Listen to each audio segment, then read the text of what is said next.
Bienvenue dans cette 20e vidéo sur la prise en main d'EcoStruxure, machine expert basique. Dans cette partie, nous allons voir comment programmer les actions du graph7 qu'on a définies dans les vidéos précédentes. Donc là, ce qu'il faut voir, c'est que les étapes 1, 2, 3 et 4 permettent d'activer une action, d'activer donc un préactionneur. Nous, le préactionneur qu'on a déclaré, c'est KM1 et KM2. KM1 pour la marche avant, KM2 pour la marche arrière. Donc, ces deux relais de puissance ont été déclarés sur deux sorties. Eh bien, ces deux sorties, on va les activer grâce aux étapes qu'on a définies ici sur le graph7. Alors pour ça, eh bien, on va utiliser le pouls qui est ici, et on va l'appeler mouvement chariot, par exemple.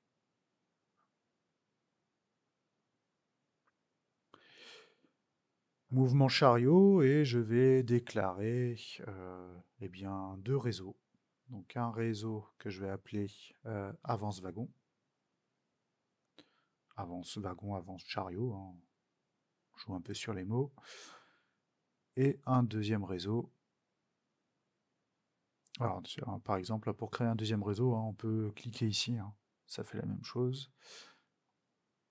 Que j'appelle recul chariot. Voilà. Eh bien, l'avance chariot, quelle est la réceptivité qui permet de le faire? C'est KM1. Qu'est-ce qui permet la recul du chariot? C'est KM2. Verrouillage programmé. Donc je place un contact NC en amont de chaque relais. Donc ça, c'est du bateau. Donc là, j'ai fait un verrouillage. Qu'est-ce qui me permet de faire l'avance? Eh bien, j'ai ici l'étape 2. Je tape l'adresse. On est sur l'étape X2.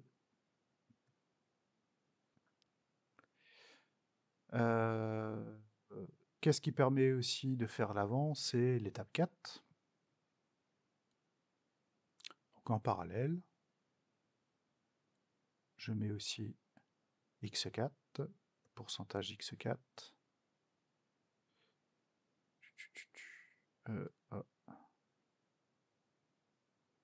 X4, voilà. La recul du chariot, eh bien, c'est l'étape 3, X3 et X5.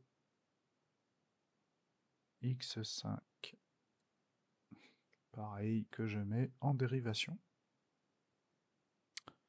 Voilà. Donc là, le programme est fait. C'est fini. On a déclaré les étapes qui vont me permettre d'activer KM1 et KM2. Sauf que moi, il y a quelque chose qui me dérange un petit peu. C'est que là, on a un mnémonique, un symbole, on a l'adressage, on a un commentaire. Mais là, j'ai que des malheureuses adresses d'étapes. Je trouve que ça manque de symboles, ça manque de commentaires. Alors pour ça, on va aller dans le sous-onglet Outils. On va aller dans l'objet logiciel, il me semble, et ensuite aller sur étape graph7. Et là, j'ai un tableau qui s'affiche avec les adresses des étapes que j'ai utilisées moi dans ma programmation et auxquelles je peux mettre des noms de symboles. Donc là, par exemple, l'étape X1, c'est l'étape initiale. X2, c'est l'avance 1. X3, c'est la recul 1. X4, c'est l'avance 2. Et X5, c'est la recul numéro 2. Et en fait, je peux très bien mettre des commentaires, donc étape,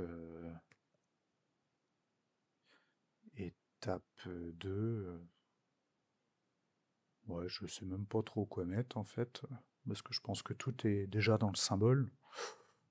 Bon, oui. Je pense que déjà la partie symbole, hein, ça suffit déjà amplement, hein. C'est déjà suffisamment clair.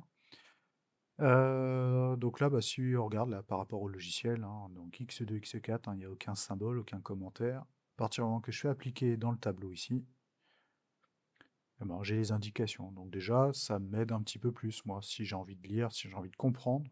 C'est quand même beaucoup plus simple dans la gestion du programme. On enregistre, on va se mettre aussi en simulation pour tester cet ensemble-là. Voilà, je passe en run et la programmation. Donc je reprends le pouls graph 7 chariot. Et là, bah, en animation, bah, je vois que je suis sur l'étape initiale. Pour passer de l'étape initiale à l'étape 2, il faut que la transition TR1 soit active. Et TR1, c'est quoi? C'est l'appui sur départ cycle et l'appui sur FC1. Ma transition est donc validée. Comme elle est validée, bah, je passe à l'étape 2. Alors, je désactive DCYFC1. L'étape 2, enfin, pour passer à l'étape 2, bah, c'est FC3. J'appuie sur FC3 qui est le troisième bit. Et ben, je suis bien passé de la transition 2 vers l'étape 3. Ensuite, le chariot recule jusqu'à le capteur FC2. Ensuite, il réavance jusqu'au capteur FC4. Puis il recule de nouveau jusqu'au capteur FC1. Et le cycle est fini. Si je regarde par rapport au mouvement chariot, il me fallait FC1 et départ cycle, et j'ai donc l'étape X2. L'étape X2, qui est celle-ci, qui me permet de faire l'avance 1. L'avance 1, c'est donc celle-là, permet donc d'activer KM1. Je n'ai plus FC1 et départ cycle, et j'active FC3. Je désactive l'avance 1 pour réactiver la recul 1, pour avoir la marche arrière. Je suis en marche arrière jusqu'au capteur 2.